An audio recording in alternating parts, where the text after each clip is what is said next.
Hi, Emily. How are you? Hi, good. How are you?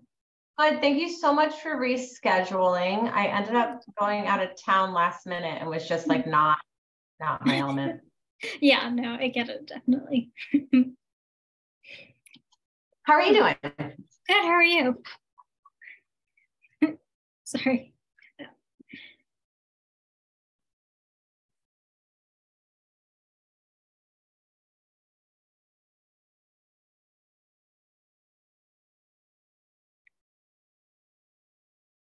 I'm not sure if I cut out or you did.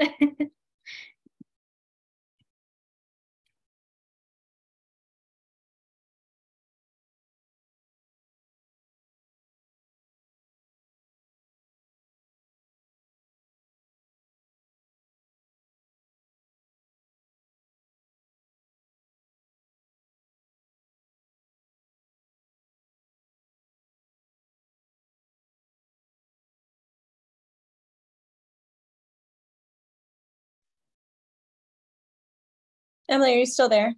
Yeah. Okay, I'm so sorry. My internet has been going on and off the last 2 days because of maintenance. I'm not really sure, Okay. but I'm on my phone now. Okay, that works. Okay, sorry about that. No, that's fine. No, I know it's always something I feel like with technology. I know. Well, it was down the other day for like 15 hours. Like it went down at 7 p.m. and didn't come back up till 10.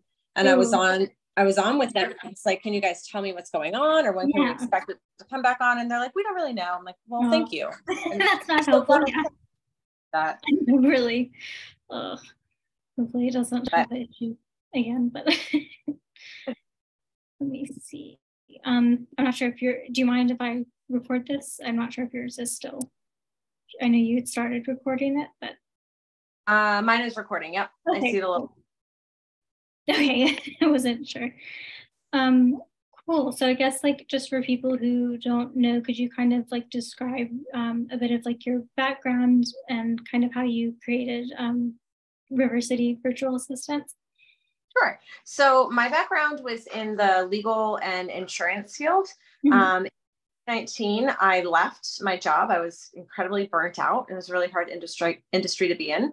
And at the same time, I was running a yoga studio. So I left my career, was running the yoga studio. And then in 2020, the pandemic hit and with the yoga studio, took it completely digital. And I still had bills to pay. I had a rent to pay for our studio. So I was going to go back to work, and my husband didn't want me to because I had just started to kind of emerge from this burnout. His actual, you were a monster. So I started playing with the idea of just kind of freelancing as a virtual assistant. And I just kind of started. And the busier and busier that I got, the more I needed help. And I started finding that friends were leaving the workforce or not returning because of childcare during COVID. So I just started recruiting for my network. And before you know it, we've got a team of 15. Wow. And yeah, that's awesome. Quick background of it.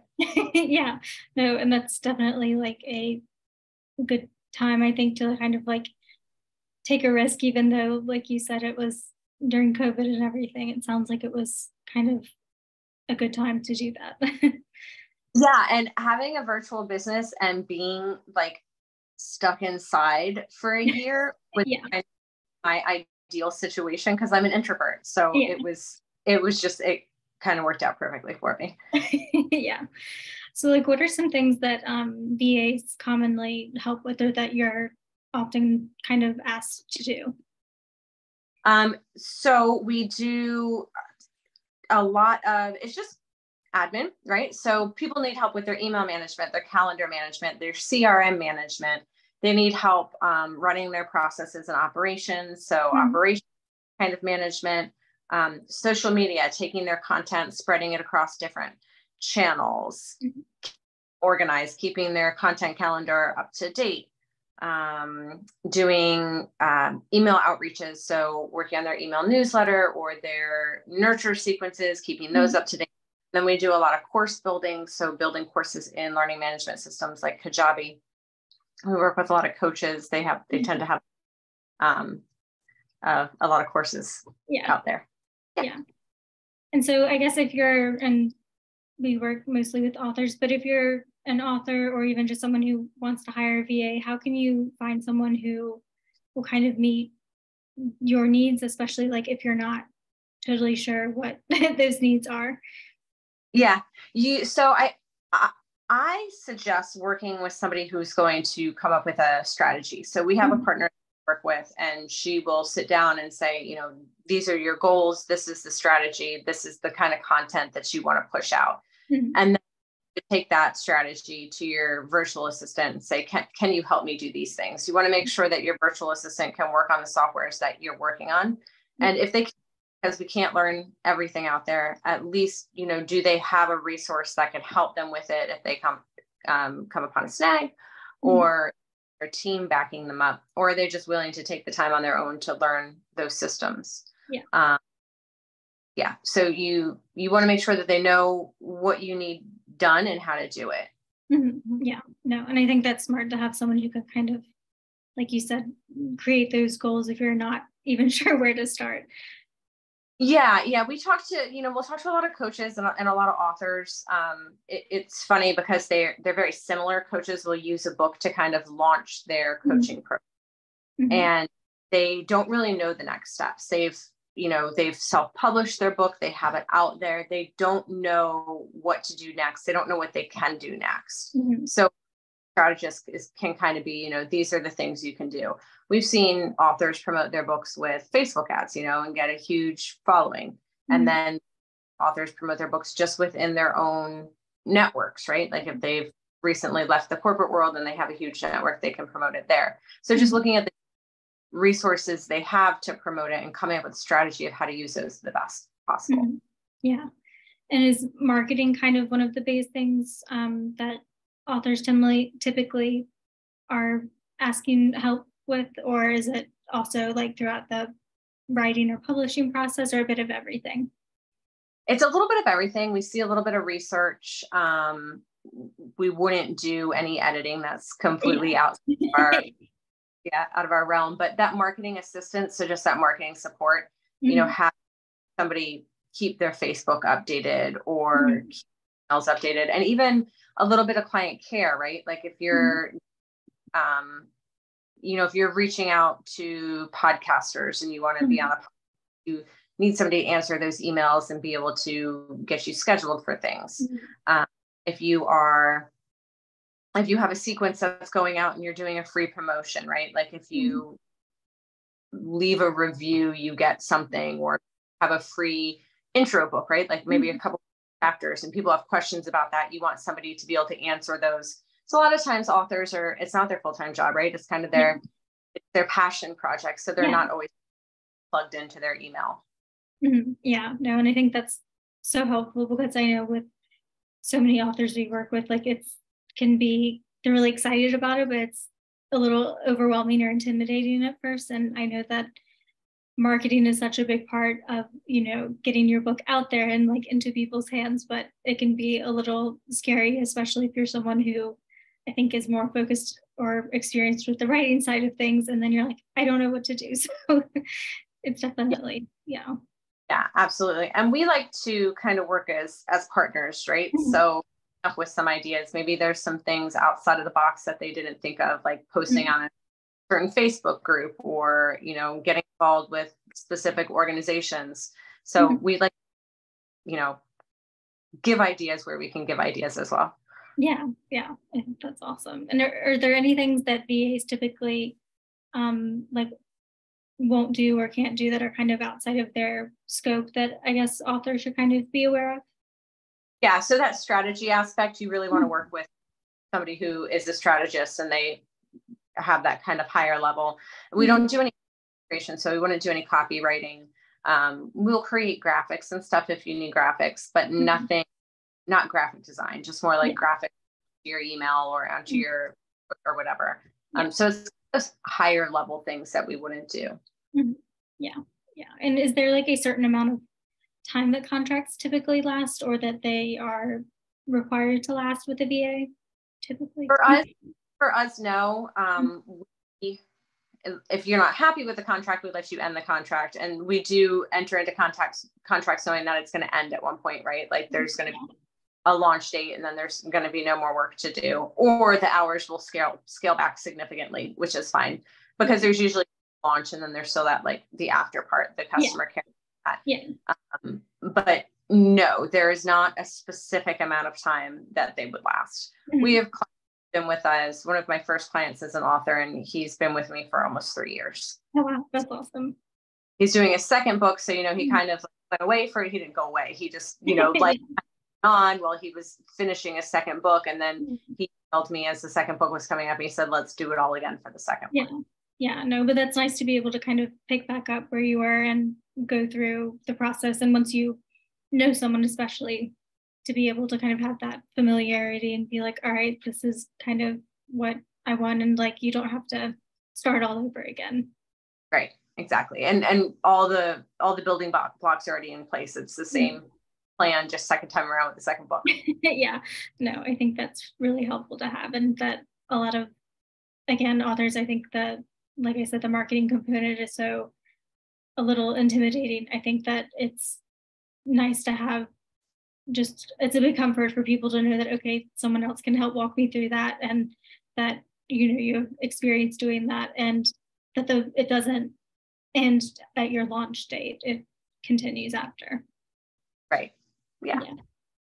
And I guess, and you kind of talked about this a little bit with the strategy thing, but what kind of things should authors or people who are coaches or, again, who want a VA communicate with their VA kind of at the beginning of the process to just make sure that they're kind of on the same page?